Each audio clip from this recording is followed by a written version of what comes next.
Indonesia. Ya, untuk kali ini kita akan bahas mitos dan fakta terutama untuk buah-buahan. Karena buah-buahan selain sayuran, ya buah-buahan ini bagus banget untuk tubuh kita karena cukup mengandung vitamin, mineral dan juga serat. Nah, banyak yang bilang kalau mau kurus makan buah. Iya. Tapi ada juga yang bilang buah-buahan tertentu justru gulanya tinggi banget, malah bisa menyebabkan kegemukan. Betul. Jadi suka bingung ini dok, yang benar yang mana. Jadi nggak fat. maksimal ya. Oke, ini biar nggak ada salah kaprah tentang informasi yang beredar mengenai buah-buahan, kita akan langsung mengundang seorang narasumber, pakarnya ya. Beliau adalah dokter spesialis gizi klinik. Langsung saja kita undang, ini dia Dokter Diana Suganda. Halo dok. Apa kabar dok? Tetap sehat, tetap semangat. Wah, jangan diajak ngobrol dulu sebelum turun tangga, tadi dia kesandung repot. Jatuh bahaya, apa kabar? Ya, tapi Apa kabar dok? untung dokter karena gizi seimbang kan. Jadi badannya seimbang. Seimbang juga. Gak goyang Gak gitu goyang ya. Oke, Gak deh, goyang. gimana nih? Oke, kita akan membahas mitos dan fakta mengenai Oke. buah-buahan. Tentunya nanti kita harapkan dokter Diana bisa ngasih penjelasan. Iya. Nah, Fadli boleh tolong nggak sih bergabung ke penonton? Oh, boleh banget, Ya? boleh banget. Boleh ya? Oke.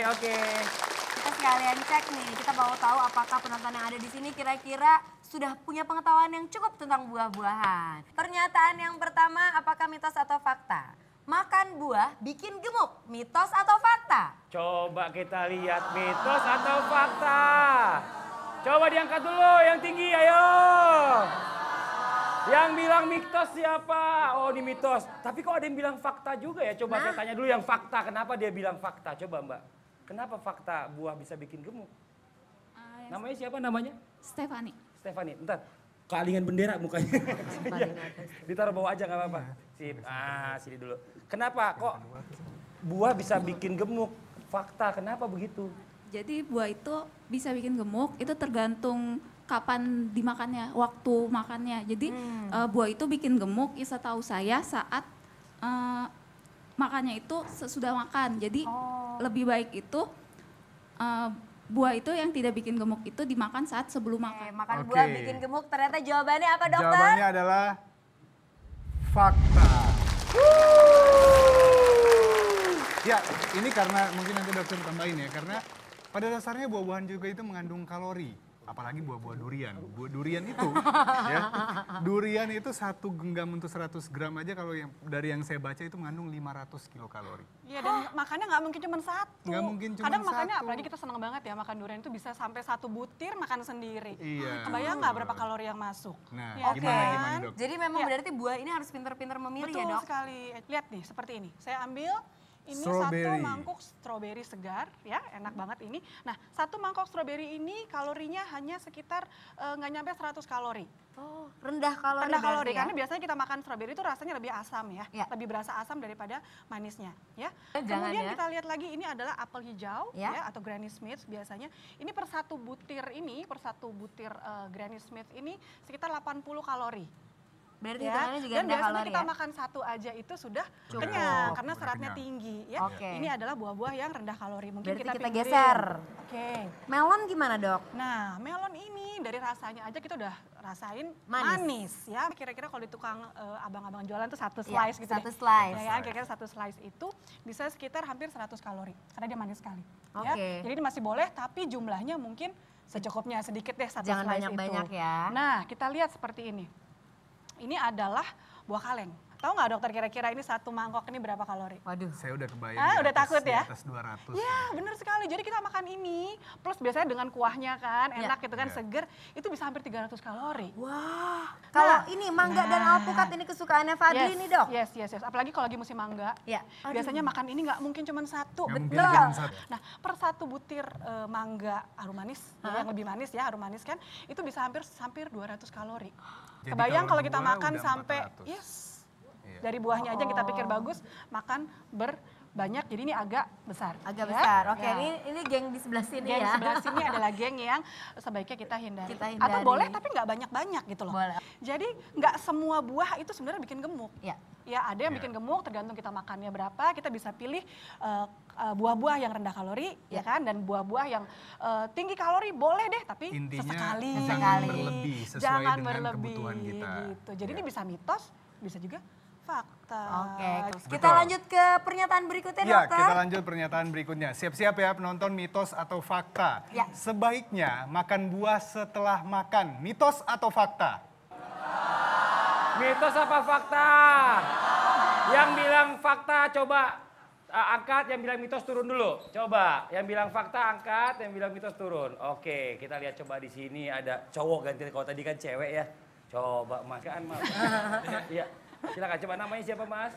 Nama saya Muhammad Bisri Alfian. Oke, dipanggilnya Bisri. Bisri. Oke, Mas Bisri, kenapa Mas Bisri bilang kok itu fakta? Kalau makan buah itu sebaiknya setelah makan. Kalau menurut saya, kalau makan buah sebelum makan, maka makan yang kita makan seperti karbohidrat itu seperti sedikit karena kenyang dengan makan buah. Oh gitu. Oke. Sedangkan kalau kita makan nasi duluan, karbohidrat sudah banyak yang kita makan, baru sebagai penutupnya sebagai itu buah, makan buah. Tepuk tangan dulu dong ya. Oke, jadi kita langsung jawab saja. Sebaiknya makan buah setelah makan. Jawabannya mitos atau fakta? Jawabannya adalah mitos. Mereka ini pada bilang, karena memang Indonesia itu paling sering adalah 80% orang makan buah itu setelah makan. Ini gimana nih dok sebenarnya? Ya, jadi padahal memang mestinya kita konsumsi buah-buahan itu biasanya sebelum makan atau di antara waktu makan. Karena gini, kita pada saat mengkonsumsi buah-buahan itu ya akan lebih baik pencernaannya dengan mengeluarkan enzim. Jadi maksudnya tubuh kita pada saat kita makan, ya kan, ada enzim-enzim yang keluar dari air liur, kemudian dari seluruh saluran pencernaan itu dia menghasilkan enzim. Nah, enzim itu lebih bekerja dengan optimal pada saat istilahnya perutnya kosong. Ya, pada saat kosong, jadi bisa mencerna si buah-buahan tersebut. Berarti memang sebaiknya dimakan sebelum kita makan Sebelum ya. makan. Kayak Fadli dong, benar. Ya, bisa 30 menit sebelum makan, Betul. jangan deket-deket. Oke. Ya, tergantung tujuannya ya. Baik, sudah terjawab ya. Kita akan lanjut ke pernyataan yang berikutnya. Ya, Nah, pernyataan berikutnya. Makan buah nangka akan menyebabkan asam lambung naik.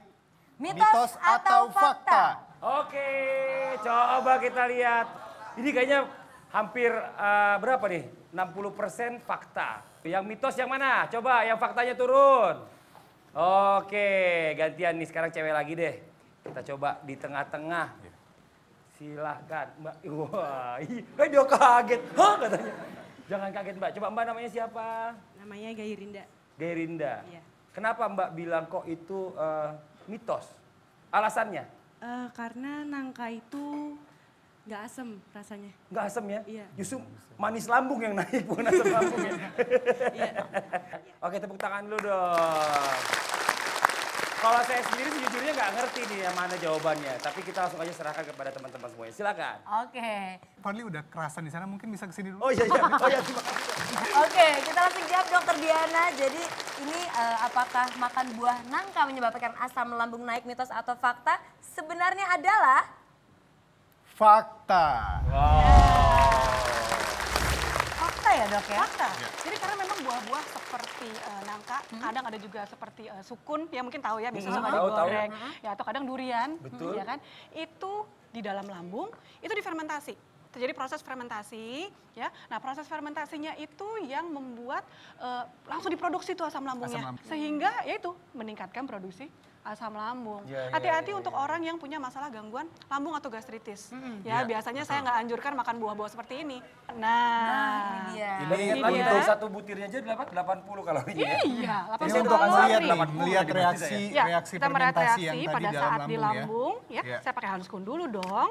Oke. Ya, ini seperti proses yang terjadi di lambung kita. Lambung kita ya. Anggap ini sebagai lambung kita. Oke. Oke, mungkin digeser sedikit. Nah, ini lambung kita dan pada saat makanan itu masuk kan tadi ada enzim, Betul. semua dicerna Iya. ya, masuk ke lambung. Nah, seperti ini yang terjadi. Ya, terjadi proses fermentasi dengan gas-gas lambung, dengan enzim-enzim. Nah, apa yang terjadi? Ini membuktikan bahwa membuktikan dengan balon seperti ini bahwa ada gas dari bawah. Iya, ada gas yang terbentuk seperti ini, jadi dia mengembang. Dan ada orang yang punya masalah lambung, biasanya langsung apa? Kembung. Ya kan? Jadi ini cuma pengandaian ya, biar lebih kebayang maksudnya. Iya, jadi ini, gas yang terbentuk tuh kayak gitu. bahwa ini adalah gasnya. Gas yang ini terbentuk. proses di dalam lambung itu terjadi Iya, seperti ini. Betul. Dan orang-orang yang ngerti mungkin bilangnya masuk angin nih, kayaknya nggak enak gitu Iya, ya. betul. Ya, padahal itu rasa sebah itu, rasa penuh, rasa sebah mungkin orang bilang. Begah ya. Atau Begah. itu karena gasnya semakin banyak menekan dinding lambung, ya kan? Akhirnya apa? Mual, muntah, kadang seperti itu. Nah, ini kita lihat seperti ini. Jadi apa yang terjadi juga andai-andai ya. Ini adalah Ini ilustrasi. ilustrasi di saluran apa nih, Dok, pencernaan nih? kita. Oh, ini Ceritanya saluran pencernaan nih. pencernaan. Ya, saluran pencernaan. Kemudian ini ceritanya, hati-hati ya, 100 meter bisa meledak. Aduh, kaget. Nah, jadi ini, ya, jadi ini anggapnya GERD itu dia naik lagi isi lambung. isi lambung. Isi lambung naik lagi ke atas. Makanya kadang kita suka ngerasanya di sini pahit ya, Kayak karena naik asam terus lambungnya gitu. naik. Ya, karena sebenarnya di dalam dari esofagus kita ya, setelah dari kerongkongan tenggorokan yang tadi itu ada klep Ada sebenarnya. klep, betul. Tapi pada kondisi tertentu klep ini bisa terbuka atau klep ini rusak yang menyebabkan asam lambung yang tadi harusnya nggak naik, nggak nyampe di atas itu dia naik. Ya, dan ada beberapa istilahnya makanan yang menyebabkan si klep itu lebih gampang kebuka. Oke, jadi makanya muntah tuh karena memang naik sampai ke kerongkongan. Betul sekali. Berarti memang kita harus memilih-milih Yes, makanan betul ya. Oke, kalau gitu Dokter Diana terima kasih banyak Terima informasinya. kasih. Boleh kasih tepuk tangan dong buat Dokter Diana. Oke, masih banyak lagi informasi sehat lainnya tetap di Dr. Oz Indonesia.